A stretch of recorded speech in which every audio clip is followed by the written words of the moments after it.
बाधाओं व अन्य बाधाओं से मुक्ति पा सकते हैं? बहुत सहज में। जिते विनायक शुभ अशुभ विघ्न करे नहीं कोय, विघ्न करे नहीं कोय, डरे कलिकाल कष्ट भय, हरे सकल संताप हरसि हरिनाम जपत जय। जो भगवान का नाम जप करता है, न भूत प्रेत उसके ऊपर चढ़ते हैं, न कोई तंत्र आदि की बाधा उसको पहुंचा सकती है। भगवान नाम जप कर रहा हो और मारण का प्रयोग कर दिया जाए तो जो मारण का प्रयोग करेगा उसी के ऊपर मारण लगेगा, जाके नाम जापक के ऊपर। महाराज जी हमारे ऊपर तो नहीं, लेकिन पत्नी पूजा नहीं कर पाती है किसी कारणवश, लेकिन उन्हें बहुत ज्यादा परेशान। हाँ, जब तक नाम जप नहीं होगा फिर हम गारंटी नहीं लेते। नाम जप हो रहा है, गारंटी इस बात की, कोई भी भूत प्रेत पिशाच किसी भी तरह का तंत्र मंत्र उसके ऊपर नहीं जा, अगर नाम जप चल रहा है। महाराज जी आपके यहाँ आने के लिए भी हमने बहुत विनती, बहुत प्रयास किया कि आपकी शरण में आ जाए, लेकिन आने को तैयार नहीं। जैसी हो भवतव्यता तैसी बने सहाय। जैसा भोग होता है वैसी परिस्थिति बन जाती है। अगर वो भगवान नाम जप करने लगे तो सब ठीक हो जाएगा। भगवान नाम में अपार सामर्थ्य है, और नाम जप नहीं है तो फिर तो सब बाधा ही बाधा है। फिर तो जहाँ राधा नहीं वहाँ बाधा ही बाधा है। नाना प्रकार की कामनाएं, विषमताएं, राग द्वेष, नाना प्रकार के सब भूत प्रेत पिशाच, ये सब बाधा ही बाधा है। निकेत जी, राधे राधे महाराज जी। महाराज जी, अर्जुन देव जी महाराज जी के समान तितिक्षा, धैर्य और समभाव कैसे प्राप्त हो? अवतारी पुरुष में हम में अंतर होता है, किसका प्रश्न है? अवतारी पुरुष में और अपने में अंतर होता है। उनके जैसा धैर्य उन्हीं को केवल प्राप्त है, और कौन? गुरु है, वो गुरु है, वो ब्रह्म है, मूर्तिमान भगवान है। दूसरे में ऐसी सामर्थ्य नहीं। सामर्थ्य यहाँ जरा सा बीमारी हो जाए तो भजन छूटने लगता है, और उनको तपते हुए तवे पर बैठाल कर जलती हुई तपती हुई बालू डाली जा रही, भयानक कष्ट के हम सब नाखून और सब कष्ट उनको दिए जा रहे, और कह रहे तेरा किया मीठा लागे, तेरा किया मीठा लागे, वाहे गुरु वाहे गुरु वाहे गुरु। इसके आगे कोई शब्द नहीं, आह नहीं, शरीर छूट गया। नदी में जाकर फिर शरीर छोड़ दिया तेग बहादुर सिंह जी की गर्दन, लेकिन वाहे गुरु वाहे गुरु। हम तो महापुरुषों के चरणों में कोटि कोटि प्रणाम करते हैं और आकांक्षा करते हैं कि वो कृपा करें कि थोड़ी भक्ति हमारे हृदय में आ जाए। उनकी कृपा से हमारे अंदर थोड़ी भक्ति है, उनके जैसा दूसरा नहीं बच्चा। हाँ, हम लोग उनके चरणों का आश्रय लेकर, गुरुवाणी का आश्रय लेकर थोड़ा आगे बढ़ सकते हैं भक्ति में, लेकिन ऐसा कांप जाए हृदय सुन करके, हृदय सुन के कांप जाए। फिर जिसके शरीर में कष्ट हो रहा हो, इतना कष्ट, लेकिन तेरा किया मीठा लागे, हर कष्ट को सहते रहे। रणविजय सिंह जी गोरखपुर से, राधे राधे महाराज जी। महाराज जी, अज्ञानतावश बहुत सारे पाप हुए पूर्व में, जिसके फलस्वरूप मैं नरक पद का भावी दावेदार सिद्ध हूँ। श्री जी की कृपा से मनुष्य जन्म मिला। मनुष्य जीवन की सार्थकता क्या है आपसे ज्ञात हुआ। महाराज जी, नाम जप करने का अभी पूर्णतः प्रयास कर रहा हूँ, लेकिन डर लगा रहता है कि फिर से गलती ना हो जाए, इस वजह से कुसंग का पूर्णतः त्याग कर दिया है। अब आप इकलौते मित्र हैं जो जीवन का मार्गदर्शन कर रहे हैं। महाराज जी, ऐसा क्या उपाय करूं जिससे आपकी चाह में मेरी चाह हो जाए और आपके विपरीत कोई भी कार्य ना हो? राधा राधा राधा राधा राधा, इसी का चिंतन करो, इसी का जप करो, इसी का अंदर से श्रवण करो, इसी का कीर्तन करो, इसी को जीवन बना लो, फिर आप देख लोगे, खुद आप देख लेना। माया से कौन भयभीत नहीं है? भय तो जब तक शरीर है तब तक सबको भय है कि कहीं कोई चूक ना हो जाए। जैसे दौड़ने वाला है और फिसलने की काई है तो वहां भय नहीं हो जाएगा कि कहीं भी पैर फिसल सकता है। तो दौड़ना साधना है और फिसलना माया है। तो माया फैली हुई है सर्वत्र, गो गोचर जहाँ लग मन जाई, सो सब माया जानो भाई। तो फिसलने में सेकंड लगता है, संभलने में वर्षों जन्म जन्म लगते, फिसलने में सेकंड मिनट में फिसल गया, चला गया। तो इसलिए नाम जप करो और डरते रहो, यही डर ही डरपि हरिवंश हित, जिनो भ्रमय गुण सलिल पर, जी नामन मंगल लोक त्यों, सुहरिपद भज न विलंब कर। जो डरता रहता है वो बच जाता है। भगवान का डर, समाज का डर, कानून का डर, धर्म का डर, ये हमको पवित्र करता है। और जो निर्भय हो गया इसमें, वो पापाचरण करता है। अभय होए जो तुम्हें डराई, जो भगवान के डर से डर कि कहीं कोई हमसे गलती ना हो जाए, कहीं कोई पाप ना हो जाए, वो अभय हो जाता है। भगवान की शरण में रहो अंदर से और खूब नाम जप करते रहो, यही सर्व मंगल कर देगा, यही सर्व मंगल कर देगा। डरने की कोई बात नहीं। जो हमसे गलतियां हुई हैं वो भगवान के नाम जप से नष्ट हो जाएंगी। नाम संकीर्तनम यस्य सर्व पाप प्रणाशनम, प्रणामो दुख शमनम तम नमामि हरिम परम। जो नाम संकीर्तन करता है, भगवान को साष्टांग दंडवत प्रणाम करता है, उसके पाप नष्ट हो जाते हैं, उसका दुख नष्ट हो जाता है और सदा सदा के लिए भगवान के आनंद को प्राप्त हो जाता है। इसलिए चलते रहो, नाम जप करते रहो और चलते रहो। अमोल जी सिंगापुर से। राधे राधे राधे महाराज जी। महाराज जी, शरणागति सुलभ है तो इसमें बाधा क्या है? सुलभ कहाँ है? आपको लगता सुलभ है, सुनना सुलभ है, होना कठिन है। हो गया तो मुक्त हो गया। शरणागति ही तो प्रारंभ है और शरणागति ही पूर्णता है। शरीर से एक भी आचरण शास्त्र के विमुख ना हो, अधर्माचरण ना हो, पहली शरणागति। श्री कृष्ण अनुकूलेन प्रतिकूलस्य विसर्जनम। किसका प्रश्न है?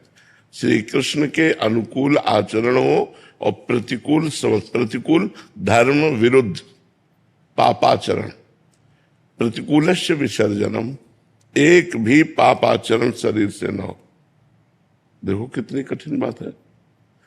वाणी से सत्य मृदु, नाम कीर्तन, नाम जप, भगवत चर्चा और सत्य मृदु व्यवहार, बकाया मौन, वाणी समर्पण। मन से भगवान का निरंतर चिंतन, सत्य संकल्प, असत संकल्पों का त्याग, फिर सत संकल्पों का भी भगवान में समर्पण, मन का समर्पण, फिर स्वयं का समर्पण, तब शरणागति पुष्ट होती है।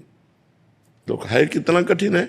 सुनने में तो 2 मिनट में सुन लिया और उतारने में पूरा जीवन लग जाता है, पूरा जीवन लग जाता है।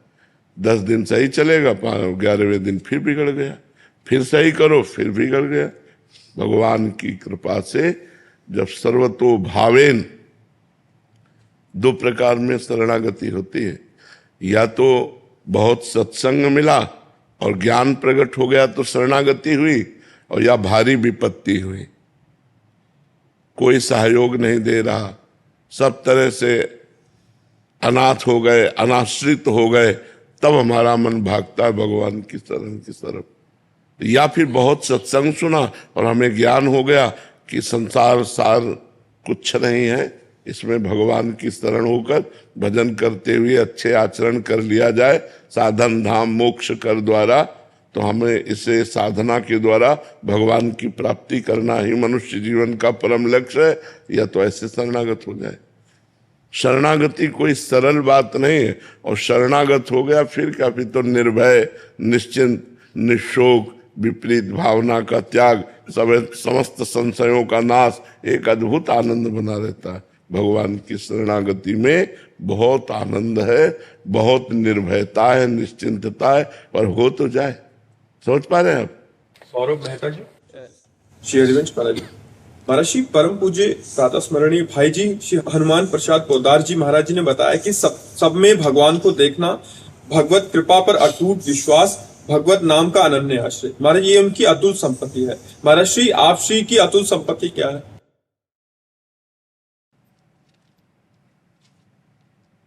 वाणी से बिना बोले अगर समझो तो बस इतनी है, तवैवाश्रिता, तवैवाश्रिता। इसी में तीनों बातें आ जाती हैं। भगवान की कृपा, भगवान का नाम स्मरण। जब हम भगवान के आश्रित होते हैं भगवान की पूर्ण शरण में हम होते हैं। शरीर, मन, वाणी ये स्वयं हो जाएंगे जब हम हो जाएंगे, और जिसके हम आश्रित होते हैं उसी का चिंतन होता है, और जो चिंतन होता है वही सामने हमें प्रतीत होता है। यदि हम सदैव भगवान का चिंतन करें तो हमें सब में भगवान नजर आने लगेंगे। जित देखूं तित श्याममयी है। गोपीजन निरंतर भगवान के चिंतन में मन लगो, मन न भये 10-20 एक हो तो सो गयो श्याम पे। तो श्याम में जब मन लग गया, मन कब लगा? जब श्याम को हमने अपना माना, प्रभु को हमने अपना माना, तो अपनेपन में हमारा मन प्रभु में गया, और जब मन प्रभु में गया तो सतत चिंतन प्रभु का होने लगा। चलते फिरते, उठते बैठते, खाते पीते, तो अब जो मिलता है वो प्रभुमय ही दिखाई देता है। जित देखूं तित श्याममयी, तो सब में भगवान का दर्शन, और मन जब भगवान में तो चिंतन भगवान का। और ये सब कैसे हुआ? कृपा से। भगवान का मुख्य है आश्रय, भगवान से अपनापन, भगवान के चरणों का आश्रय, उसी आश्रय से होता है। हमारे पास न नाम जप का बल है, ना हमारे पास कि हम भगवत दर्शन सब में कर सकें। हमारे पास उनके चरणों के आश्रय का बल है, और वो हमें भगवत दर्शन कराता है, वही आश्रय हमें नाम जप कराता है, वही आश्रय हमें कृपा का अनुभव कराता है। उसी आश्रय से तीनों बातें हैं। आश्रय की प्रथम सीढ़ी क्या है महाराज जी? साधक जब प्रथम सीढ़ी पे चलते हैं तो सत्संग है। प्रथम भगत संतन कर संगा। जब हम संतों का संग करते हैं तो भगवान की महिमा सुनने को मिलती है, नाम महिमा सुनने को मिलती है, और ये पता चलता है कि मनुष्य जीवन का लक्ष्य है भगवत प्राप्ति, मनुष्य जीवन की सार्थकता है भगवान की प्राप्ति। तो फिर हम भगवान के आश्रय की तरफ बढ़ते हैं जब हमें पहले संत संग मिलता है। प्रथम भगति संतन कर संगा। और संस्कृत में जो नवधा भक्ति का वर्णन है उसमें प्रथम है श्रवणम। जब हम भगवान की महिमा को श्रवण करते हैं तो हमारे हृदय में भगवान के प्रति अपनापन शुरू होता है, यहीं से जागृति होती है। देखो विभीषण जी भगवान के पास आए तो कह रहे श्रवण सुजस सुनि आयऊं प्रभु भंजन भव भीर त्राहि त्राहि आरति हरन शरण सुखद रघुवीर। श्रवण सुजस सुनि आयऊं, कान से आपकी महिमा सुनी प्रभु। हे भवजाल को नष्ट करने वाले प्रभु, जब मैंने आपकी महिमा सुनी तब मेरे हृदय में आपसे अपनापन हुआ, आश्रय की वृत्ति जागृत हुई। आयो, आपके चरणों तक पहुंचने का जो हमें बल मिला वो आपकी महिमा सुनने से। श्रवण सुजस सुनि आयो प्रभु भंजन भवभीर। इस भव समुद्र से पार करने वाले प्रभु, इस भव रोग का निवारण करने वाले प्रभु, इस भव के भय का नाश करने वाले प्रभु, मैं आपकी शरण में आया हूं आपका श्रवण सुन करके। त्राहि त्राहि आरति हरन शरण सुखद रघुवीर। शरणागत को सुख प्रदान करने वाले त्राहि माम, मैं आपकी शरण में हूं। तो ये जब प्रथम सोपान श्रवण है, और श्रवण ये मिलता है सत्संग से, संतों के संग से, तो यहीं से हमारी भक्ति का प्रादुर्भाव होता है। फिर कीर्तनम स्मरणम पाद सेवनम अर्चनम वंदनम दास्यम सख्य, और फिर आत्मनिवेदनम। तो जब हम सत्संग सुनते हैं तहाँ से, सत्संग से ही हमारे अंदर विवेक का जागरण होता है कि मनुष्य जीवन का परम लक्ष्य भगवत प्राप्ति है। तो हमारा इस समय आश्रय है, वर्तमान में केवल आश्रय है, और आश्रय के बल से ही नाम जप हो रहा है, आश्रय के बल से ही सब में भगवत भाव की भावना का जो जितना दर्शन करा रहे हैं उतना दर्शन हो रहा है।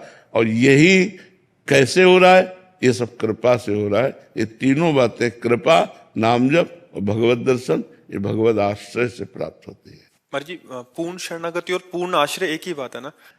हाँ, पूर्ण आत्मसमर्पण, पूर्णता अंतिम पूर्णता यह है कि जब ये भी विस्मरण हो जाए कि मैं शरणागत हूं, केवल प्रभु रह गए, मैं प्रभु की शरण में हूं, जब तक ये है तब तक पूर्णता नहीं है। और जब ये भी विस्मरण हो गया कि मैं प्रभु की शरण में हूं, केवल प्रभु रह गए, प्रभु ही प्रभु, तब ब्रह्म नहीं, माया नहीं, नहीं जीव नहीं काल, अपनी ही उस दिना रही, एक रहे नंदलाल। ये सब ज्ञान ध्यान सब छूट गया, केवल भगवान, उन्हीं की रूप माधुरी, उन्हीं की गुण माधुरी, उन्हीं की लीला माधुरी में डूबा हुआ है।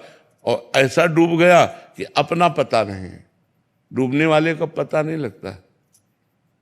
जब तक अपना पता है तब तक डूबा नहीं, और जब अपना भी पता खो गया, अपनी हु सुधि ना रही, अपनी हु सुधि ना रही, को हम कहाँ बिसर सुध गए, एकमात्र भगवान, तब शरणागति की पूर्णता हो जाती है। भोजराज जी, श्री हरिवंश महाराज जी, गुरुदेव भगवान, भगवत प्राप्ति की चरम व्याकुलता कैसे आती है? नाम जप, पवित्र भोजन, नियमित कथा श्रवण, संत सेवा, भगवद आश्रय, इससे जब हम संत सेवा, संतों के वचनों का पालन करना, खूब नाम जप करना, भगवत प्रसाद स्वरूप भोजन पाना, भगवान को भोग लगा के रात दिन भगवान का चिंतन करना, नियमित भगवान की कथा सुनना। अगर कोई नहीं सुनाने वाला तो हम भगवान को श्रोता बना के स्वयं कथा सुनाते हैं और सुनते हैं। इससे हमारे अंदर व्याकुलता पैदा हो जाएगी। पर पापाचरण का त्याग अनिवार्य है। अगर हमसे पाप आचरण होते रहे तो व्याकुलता नहीं हो पाएगी। तो शास्त्र के अनुसार हमारे आचरण होने चाहिए, शास्त्र विरुद्ध आचरण नहीं होने चाहिए, संग हमारा ठीक होना चाहिए। भगवान की व्याकुलता तभी होती है जब हम मलिनता से दूर हो जाते हैं। माया का कार्य है मलिनता, तो माया से मुक्त पुरुष ही भगवत व्याकुल होता है।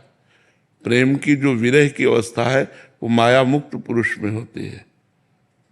जो माया युक्त पुरुष है, मैं रुमोर तोर तय माया, इसमें जहाँ इंद्रियों का विलास है, परिवार का मोह है, शरीर से राग है, भोगों के प्रति राग है, वहाँ भगवत प्राप्ति की लालसा ही नहीं होती।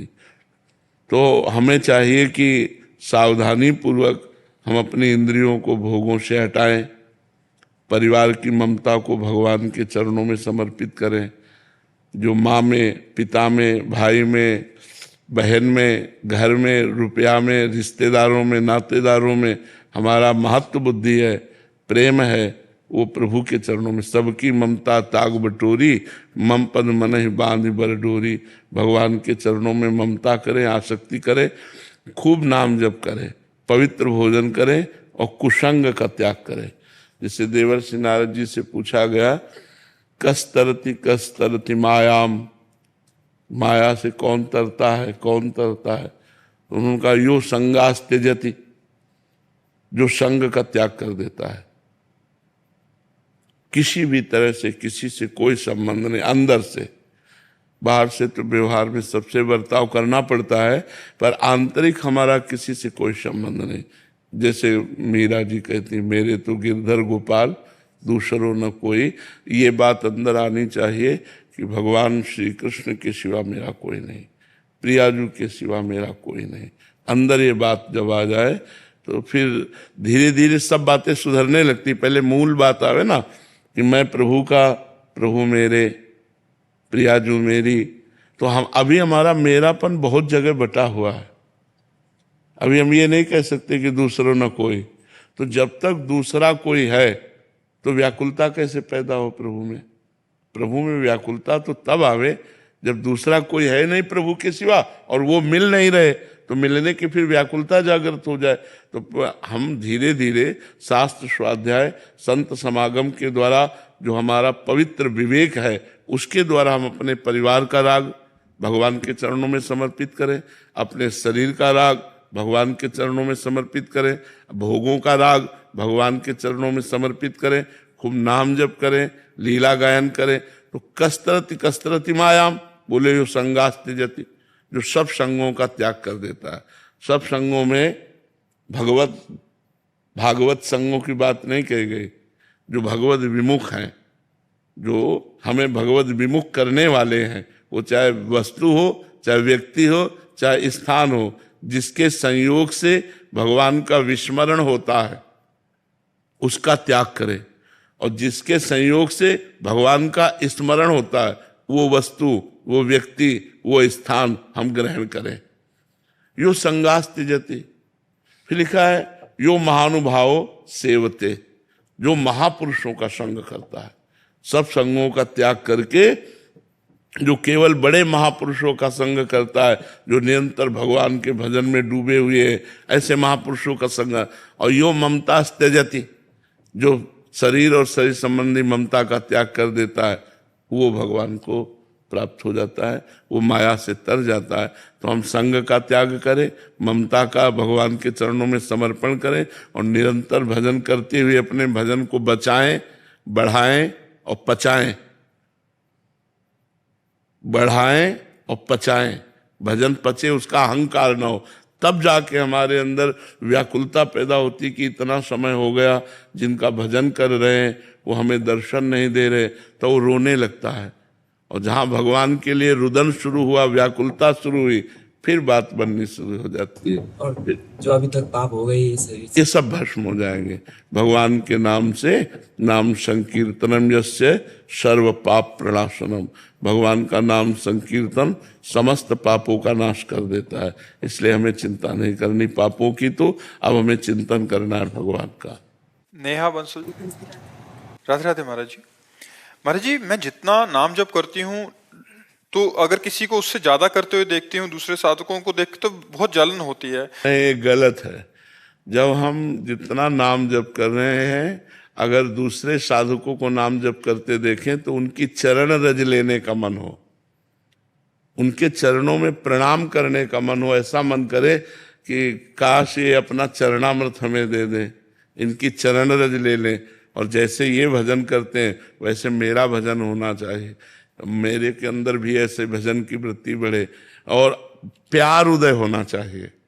तुलसी जाके मुख से धोखे निकसत राम, ताके पग की पग तली मोरे तन की चाम। जिसके मुख से धोखे से राम निकल जाए तो राम भक्त तुलसीदास जी कहते हैं कि उसके चरण तली मेरा शरीर, इतना वो पवित्र हो जाता है। अपने श्री सेवक जी महाराज कहते हैं कि जो हरिवंश को नाम सुनावे, तन मन प्राण तासु बलिहारी। और जो हरिवंश उपासक सेवे, सदा सेवु ताके चरण विचारी। ईर्ष्या तो नहीं हुई ना, जलन तो नहीं हुई ना। जो हमको दिखाई दे रहा बहुत नाम जप कर रहा है, तो हमारे अंदर होना चाहिए कि काश हमें इनका चरणामृत मिल जाए, इनकी चरण धूलि माथे पे लगाएं, और भगवान इनके जैसा भजन हमारे अंदर भी बने। हमारी श्रद्धा बढ़नी चाहिए, हमारा भाव उनके प्रति नम्र हो जाना चाहिए।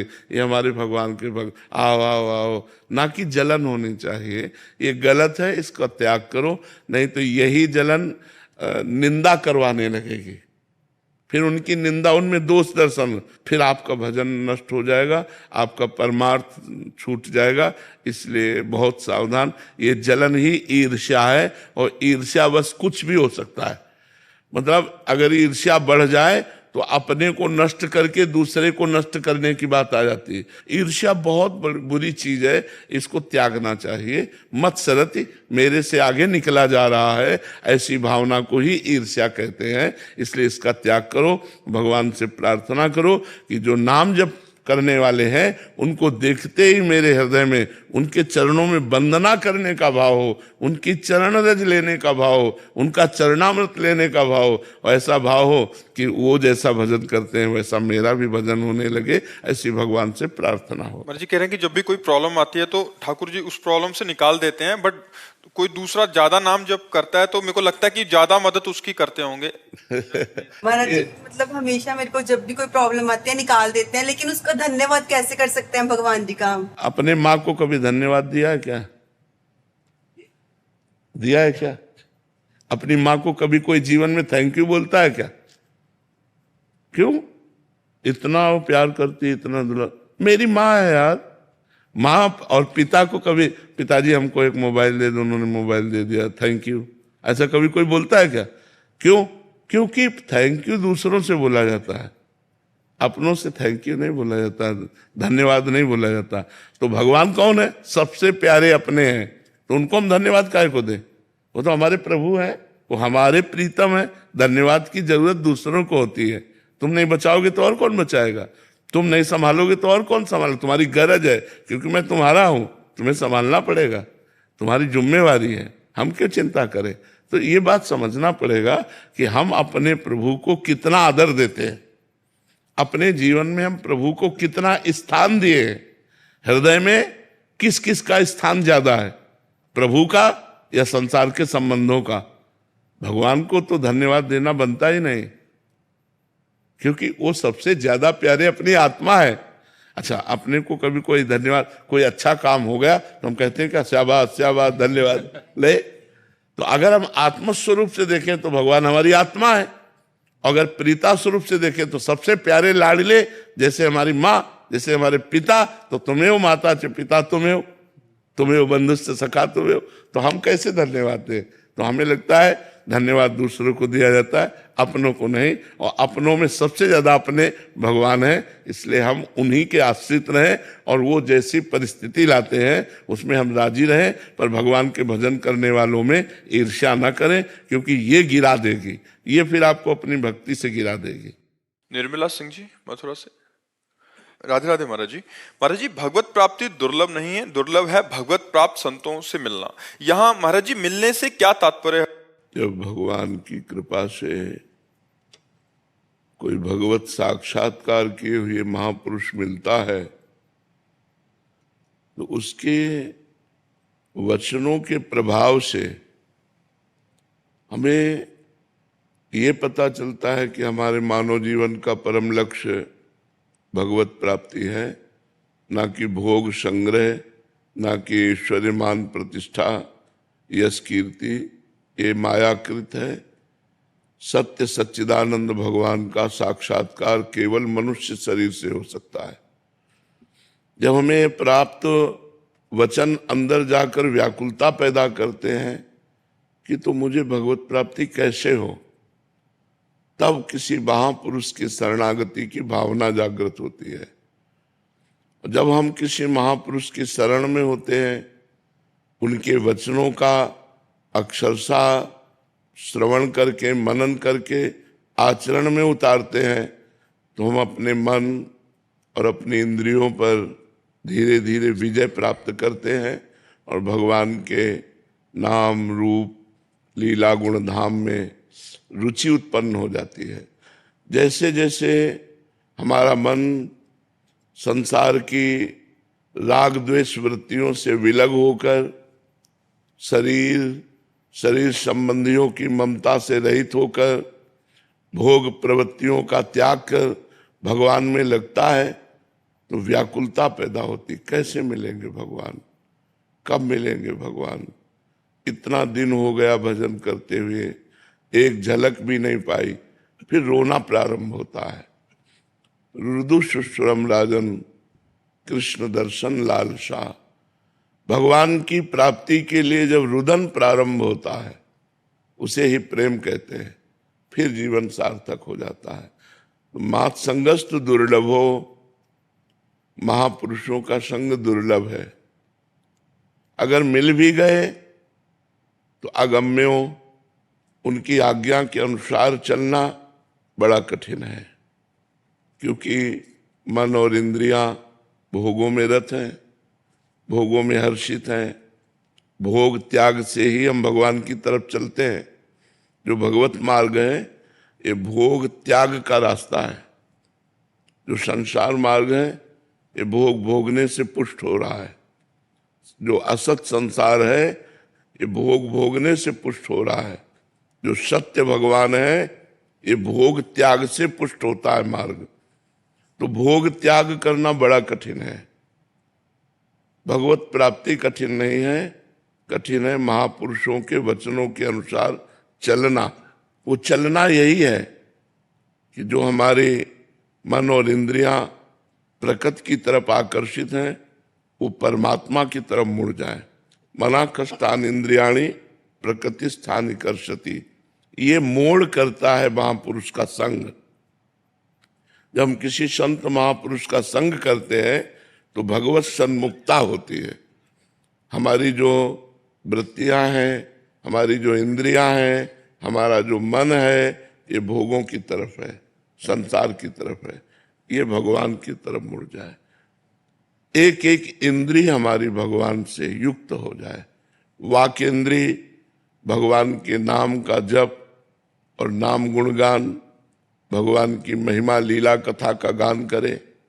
हमारी श्रवणेंद्रिय भगवान की लीला कथा, नाम कीर्तन, नाम सुने। हमारी नेत्रेंद्रिय सब में भगवान की भावना करके, सब में भगवान विराजमान है ऐसा देखने की चेष्टा करे। हमारी हस्तेंद्रिय ऐसा परोपकार करे और जिससे भगवान प्रसन्न हो जाए। सुख वांछा का त्याग करके जब दूसरों का हित किया जाता है तो उससे भगवान प्रसन्न होते हैं। जो कर्म भगवत प्रीत्यर्थ किया जाता है उससे भगवान प्रसन्न होते हैं। पैरों से परिक्रमा लगाई जाए, तीर्थ यात्रा की जाए, ऐसे हम एक एक इंद्रिय को भगवान में जब जोड़ देते हैं तो इंद्रियां पवित्र हो जाती है।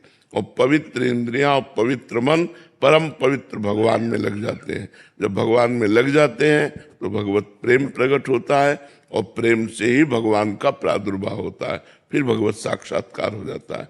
इसलिए महापुरुषों का संग जो हमें मन इंद्रियों को संसार की सन्मुखता से हटाकर भगवान के सन्मुख कर सके, ऐसे संतों का संग, क्योंकि हम स्वयं नहीं कर पाएंगे।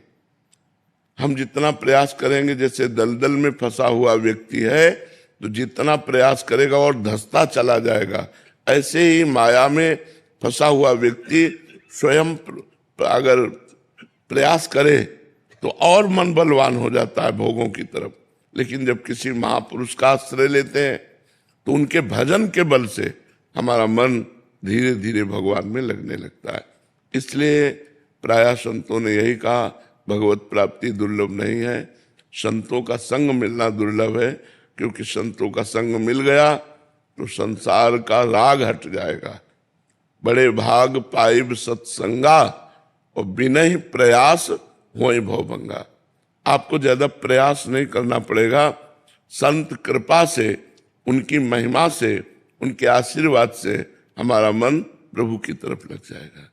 जी, जैसे आप हमें मिले हैं ऐसे यूट्यूब के माध्यम से 1.5-2 साल से आपसे जुड़े हुए हैं, जे श्री जी की कृपा ही समझे कि पहले कभी आपके दर्शन नहीं हुए थे मुझे। वैसे किसी भी संत से जुड़ना भगवान की कृपा ही होती है। अब मैं भाव भरोस हनुमंता, बिनु हरि कृपा मिले नहीं संता। जब भगवान कृपा करते हैं, जब द्रवहि दीन दयालु राघो तो साधु संगति पाइए। जब भगवान जिस जीव पर द्रवित होते हैं, कृपा करते हैं, तो संतों का समागम दे देते हैं। कोई भी संत हो जो भगवान की चरण शरण लेके चलता है, उसके प्रताप से, क्योंकि संत निमित्त मात्र होते हैं, करने वाले तो भगवान होते हैं। अब जैसे हमारे द्वारा किसी का मंगल हुआ तो निमित्त बना ये शरीर, लेकिन करने वाले मंगल मंगल भवन प्रभु हैं। करें करावें आप सब जने बढ़ाई दें। वे अपने दासों को आगे कर देते हैं और पीछे से सारा काम भक्तों का आप बनाते हैं। करने वाले भगवान ही हैं। तो भगवान की कृपा से संत समागम मिलता है और संतों की कृपा से भगवान की कृपा का परिचय मिलता है। अगर संत न मिले तो हम पर भगवान की कृपा है ऐसा परिचय नहीं मिल पाएगा। तभी विभीषण जी ने कहा अब मुझे भरोसा हो गया। हनुमान जी जब मिले तब कहा अब मुझे भरोसा हो गया कि भगवान ने मुझे स्वीकार कर लिया है, क्योंकि भगवान की कृपा के बिना आप जैसे महापुरुषों का समागम नहीं होता। बिनु हरि कृपा मिले नहीं सकता। श्री सीताराम, श्री सीताराम। वंदना विलासा लग रही, श्रद्धा जी बोले भी ठीक, शर्मिया भी ठीक, नहीं भी ठीक।